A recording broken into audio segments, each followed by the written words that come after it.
Tim forensik Rumah Sakit Polri Kramat Jati Jakarta Timur telah melakukan otopsi terhadap jenazah Kepala Cabang Pembantu Bank BUMN yang tewas dibunuh. Hasilnya ditemukan luka akibat benda tumpul di bagian leher dan dada korban.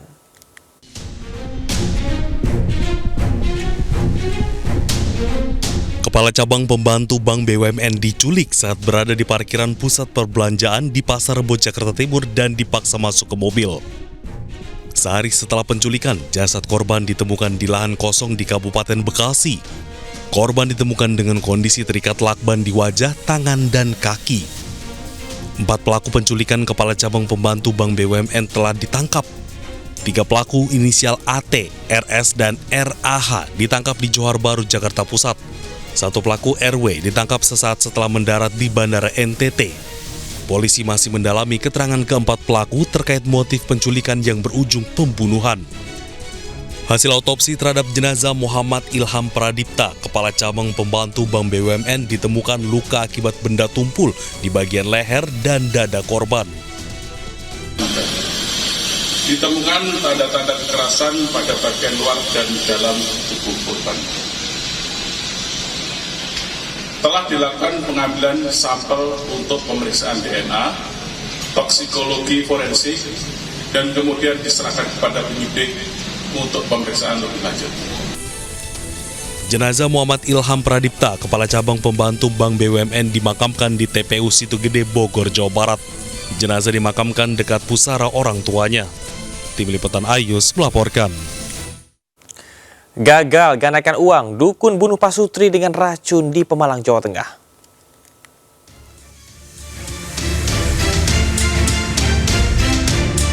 Polisi terus menyelidiki kasus pembunuhan pasangan suami istri yang jasadnya ditemukan di atas tumpukan batu di Desa Mereng, Pemalang, Jawa Tengah.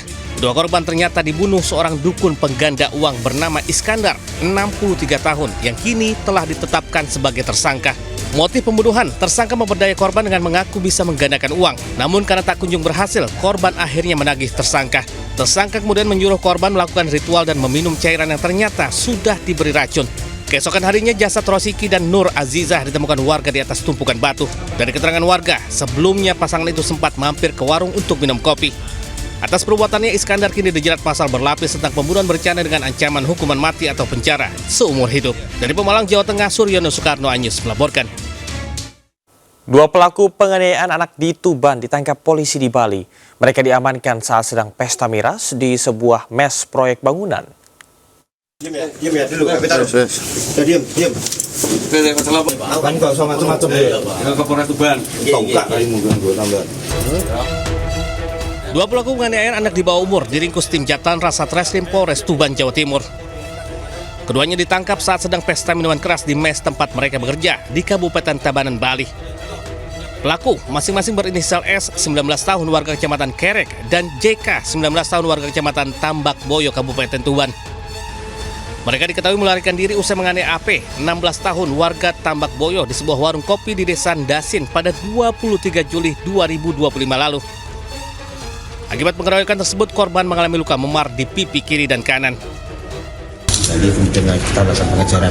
Di sana kita koordinasi dengan Reskop di sana, kemudian ada petunjuk, kemudian kami lidik kurang lebih 2 hari. Kami 2 hari baru waktu hari ketiga baru kita bisa melakukan pengamanan di salah satu proyek. Kini guna mempertanggungjawabkan perbuatannya, kedua pelaku dijerat tentang perlindungan anak dan terancam hukuman maksimal 5 tahun penjara. Dari Tuban, Jawa Timur, Pipit Wibawanto Anyus melaporkan. Polisi meringkus 2 orang pelaku penyiraman air keras ke ibu rumah tangga atau IRT di Pangkal Pinang, Bangka Belitung. Pelaku diupah 5 juta rupiah atas aksinya tersebut. Sementara korban mengalami luka bakar serius di bagian wajah hingga leher. Pinggang tuh ada sajam. Ini sini motor. Tim Jatan Ras Polda Bangka Belitung meringkus Kabau, 30 tahun, pelaku penyiraman air keras terhadap IRT di Kota Pangkal Pinang beberapa waktu lalu. Dari keterangan Kabau, polisi mendapati 1 nama lain, yakni RY, remaja 16 tahun yang turut serta dalam aksi kejahatan tersebut. Setelah berkoordinasi dengan tim Busur Naga Polresta Pangkal Pinang, RY ditangkap di sebuah rumah. Polisi turut menyita kendaraan yang digunakan para pelaku dan juga sejumlah barang bukti yang sempat dibuang kedua pelaku ke semak-semak. Diketahui saat beraksi, RY berperan mengendarai motor sementara Kabau sebagai eksekutor dengan menyiram air keras ke korban. Dari aksi kejinya, pelaku mendapatkan upah 5 juta rupiah dari orang yang diakui pelaku tidak pernah bertemu. Uang upah mereka terima via transfer. Ada target satu lagi yang dibayarkan sejumlah uang sebesar 40 juta kurang lebih apabila yang bersangkutan targetnya itu dapat melukai korban. Nah, jadi yang di air keras itu 5 juta ya bayaran. Akibat perbuatan pelaku, korban seorang IRT 28 tahun alami luka serius di bagian wajah hingga leher dan harus jalani perawatan intensif di rumah sakit. Dari Pangkal Pinang, Bangka Belitung, Haryanto iNews melaporkan. Viral seorang pemuda tewas setelah terjatuh dari mobil pengeras suara saat karnaval Hari Kemerdekaan Republik Indonesia di Brebes, Jawa Tengah.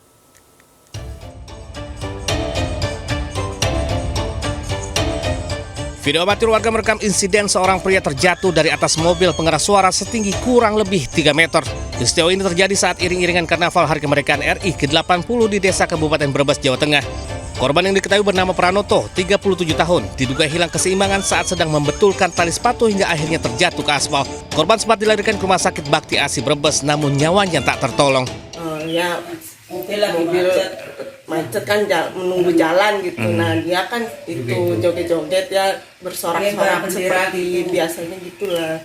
Nah kebetulan mungkin lagi sepatunya lepas. Dia benerin gitu kan, benerin sepatu. Pas itu mobilnya agak gerak sedikit, jadi hilang keseimbangan. Keluarga korban mengaku menerima peristiwa ini sebagai musibah. Warga juga ikhlas atas kepergian korban. Insiden ini menjadi pelajaran bagi warga agar selalu mengutamakan keselamatan. Dari Brebes, Jawa Tengah, Unibar iNews melaporkan.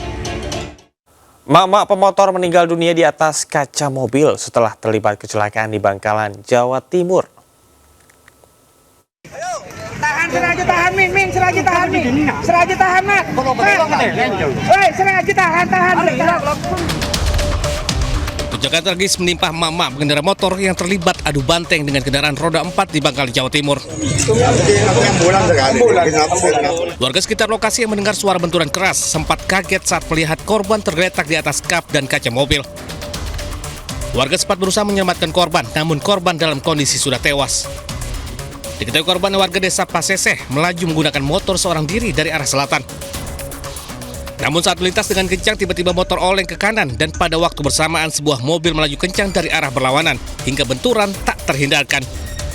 Korban yang diduga mengalami microslip dievakuasi ke rumah sakit terdekat.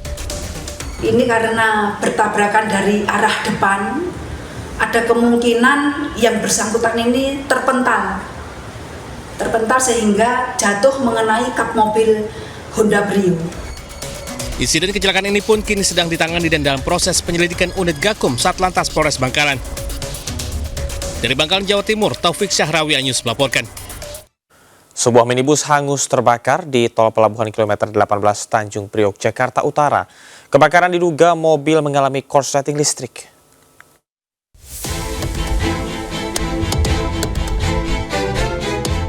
Minibus hangus terbakar di tol pelabuhan kilometer 18 Tanjung Priok, Jakarta Utara. Api dengan cepat menghanguskan badan mobil yang sebelumnya melaju menuju Ancol. Api diketahui berasal dari kap depan yang merambat ke seluruh bagian mobil. Beruntung pengemudi mobil bisa menyelamatkan diri. Sejumlah petugas jalan tol pun berusaha memadamkan api. Dugaan sementara kebakaran ini terjadi diduga akibat korsleting listrik. Usai api padam, mobil dibawa ke pos derek tol Pelumpang, Jakarta Utara. Sementara sopir dibawa ke unit Laka Lantas Polda Metro Jaya untuk dilakukan pemeriksaan. Dari Jakarta, Sofyan Firdaus iNews melaporkan.